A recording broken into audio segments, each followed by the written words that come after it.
Pak Ahok, yang jelas selama 2 tahun sejak Anda masuk ke ranah menjadi wakil gubernur, kemudian sekarang menjadi gubernur, selalu menjadi sorotan publik.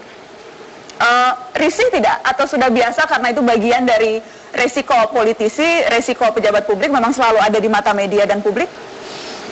Mungkin saya dari kampung kan. Kita di kampung juga ada begitu waktu jadi pejabat. Kalau kita lagi datang ke periksa-periksa kampung, itu anak-anak kecil bisa teriak-teriak tuh. Langsung teriak ke rumah, apa, ada Ahok gitu kan. Jadi udah kerubutin. Jadi udah malah repot. Terus ngajak foto. Fotonya jadi dicuci gitu loh. Kalau Jakarta kan ngajak foto-foto kan foto pakai handphone selesai kan. Kalau di Belitung nggak bisa, ditagih tuh kapan cetaknya gitu kan. Kalau kita cetak 12R, kasih yang kecil, kok kemarin 12R gitu kan. Jadi ya itu ongkosnya agak gede itu. Tadi kita bicara branding, Syahrini brandingnya glamor, kalau ini brandingnya lucu. Ahok brandingnya? Nggak jelas tuh, kata orang tukang marah-marah gitu. Tukang marah-marah. Syahrini brandingnya Ahok apa sih?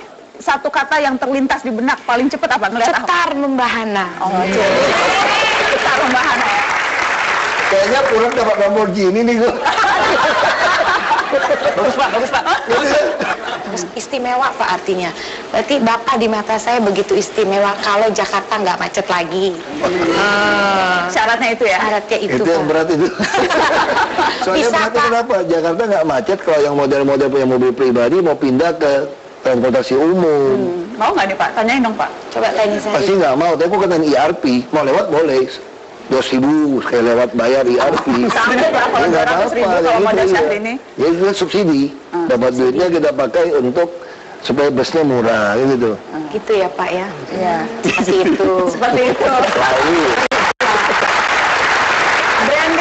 Branding seorang Ahok, Raditya Dika, branding Ahok apa? Kalau kita bicara orang yang kerap mencuri perhatian publik. Ya kalau aku baru pertama kali ketemu langsung ya, kalau ngelihat Pak Ahok sih, kalau buat aku sih no compromise sih kalau aku ngelihatnya. Yang kena di kepala aku tuh emang gak ada kompromi aja gitu. Tidak ada kompromi. Berbagai kebijakan pro kontra yang dilakukan oleh Gubernur DKI Jakarta Basuki Cahayapurnama, kita lihat sebagian di antaranya berikut ini.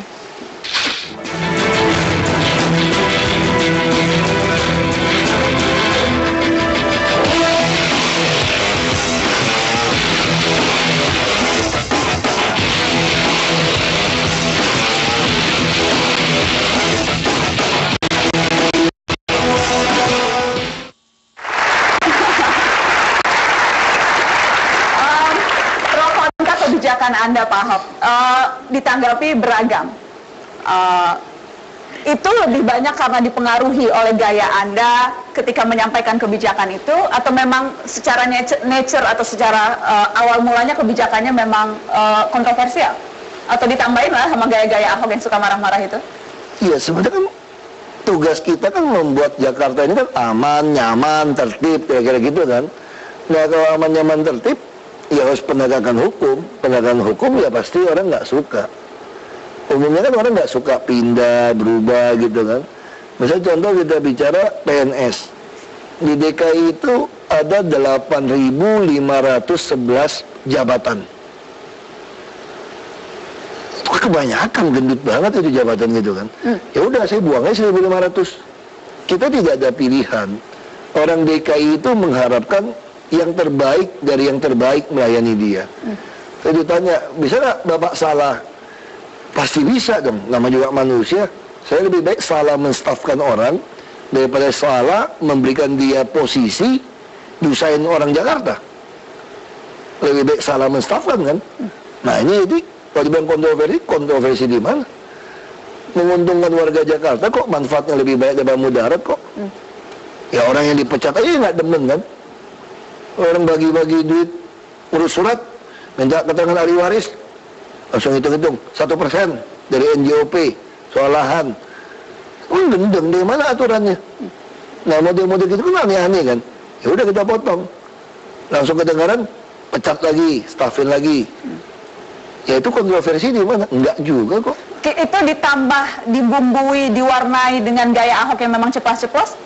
Kalau cepat-ceplos kan memang saya pikir jadi orang harus begitulah.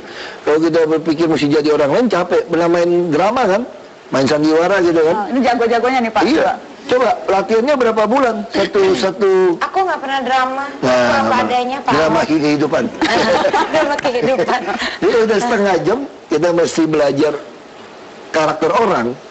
Kita bisa latihan sebulan, 2 bulan, capek. Nah kalau kita hidup harus Jadi diri sendiri. jadi orang lain, aduh capek deh.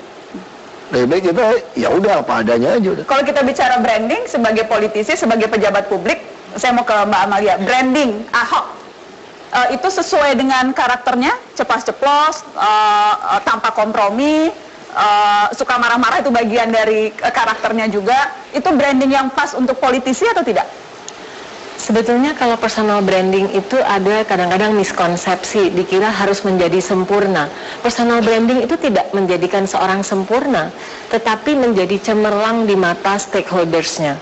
Jadi pada saat stakeholders yang mempunyai harapan sangat banyak untuk Pak Ahok, melihat Bapak sebagai sosok yang cemerlang, menjanjikan harapan, nah kecemerlangan itu sebetulnya yang harus nanti diuji oleh waktu. Jadi saat ini perbedaan antara kedua tokoh tadi Mbak Syahrini sama Dika, ini perbedaannya adalah apa yang dikaryakan langsung dirasakan. Jadi kelucuan, glamor atau kelucuan dan kekonyolan gitu ya, itu langsung dirasakan saat itu juga. Pak Ahok di samping yang istilahnya ada unsur janji, tetapi masih menunggu waktu Pak Ahok. Jadi Bapak harus melihat ini sebagai sebuah proses. Branding is a process, dan mudah-mudahan Bapak bisa buktikan untuk stakeholders yang menaruh harapan untuk Bapak sebagai brand yang cemerlang. Sebagai penduduk Jakarta, Anda KTP Jakarta nggak? KTP Jakarta. KTP Jakarta, Syahrini juga KTP Jakarta Syukurlah walaupun lahir minimal di Sukabumi. 2017 mempengaruhi sedikit-sedikit sekarang. Kok yakin banget? Tadi kan katanya yang waras-waras, belum tentu loh yang 2 samping ini waras. Minimal diundang ke sini pasti waras. Pencitraan Ahok tadi Anda katakan tidak tanpa kompromi. Tadi Syahrini mengharapkan cetar membahana, tapi yang jelas Pak Ahok kalau kita lihat dari apa yang ditampilkan di website Anda, kita lihat sama-sama. Kalau berusaha membaca, ini loh apa yang ingin Ahok tampilkan lewat website. Basuki Cahayapurnama, itu yang di atas kita lihat bersih, transparan, profesional. Itu BTP. singkatan namanya BTP. BTP bersih, transparan, dan profesional. Jadi sejak awal Anda memang branding yang mau Anda ciptakan itu. Nggak Saya sengaja bersih, itu tidak nggak sengaja. Itu saya dapat penghargaan anti korupsi dari Mitra Kadin, ada Transparansi Indonesia, ya, dan KPK waktu itu. Dia bilang standar yang kami pakai ini standar Kadin. Jadi untuk menentukan kriteria pejabat itu harus bersih, transparan, profesional. Lalu waktu saya terima penghargaan itu, si pembawa acara bilang, kok nama Pak Basuki kok sudah BTP ya? Kemudian saya Cahaya kan pakai ejaan lama. Saya lihat, iya ya, kok saya udah BTP ya? Langsung nama saya kalau dulu kan Basuki Cahayapurnama kurung Ahok kan, kurung BTP aja deh. BTP. Soalnya kan ada John F. Kennedy, JFK, ada SBY, siapa tahu ada BTP besok-besok kan. Siapa tahu jadi presiden. Kalau BTP singkatan yang cocok, itu pas nggak untuk Ahok menurut Syahrini? BTP bersih, transparan, profesional. Kita lihat 5 tahun ke depan. Ya Pak Ahok ya. Masa Karena 5 tahun, 3 tahun. Sisa 4 tahun. Karena pemilihannya 2017. berarti 3 tahun lagi Pak Ahok akan membuktikan BTP itu ya. Ya. Syahrini akan tanya lagi nanti sama Pak Ahok. Akan tanya lagi. 3 tahun ke depan. Radit, harus dibuktikan dulu branding itu atau menurut Anda? Kalau aku selalu melihat pejabat publik dengan kehati-hatian. Kalau aku selalu setiap kali ada di di media apa di mana gitu ngelihat orang ngomong, aku selalu berpikir dengan sangat hati-hati. Kebetulan aku kuliah di UI FISIP Ilmu Politik Indonesia juga gitu. Jadi ya aku cukup banyak hati-hati gitu dalam melihatnya. Tapi minimal apa yang Pak Ahok sampaikan barusan, aku enak ngedengernya. Enak sih. Minimal itu. Minimal itu. Tahapan berikutnya setelah enak apa tuh? Yakin. Berikutnya kalau kita mau bicara untuk ya udah mau dukung atau apa gitu kan, ya kalau buat aku sih minimal itu. Jadi, minimal enak didengar, make sense, masuk akal gitu, waras gitu kan. Nah kedua kan tinggal yakin atau tidak. Ya yakin atau tidak kita bisa lihat dari mana? Dari ya tadi betul pembuktian kerjanya, bahwa apa yang enak didengar ini enak dilihat nggak?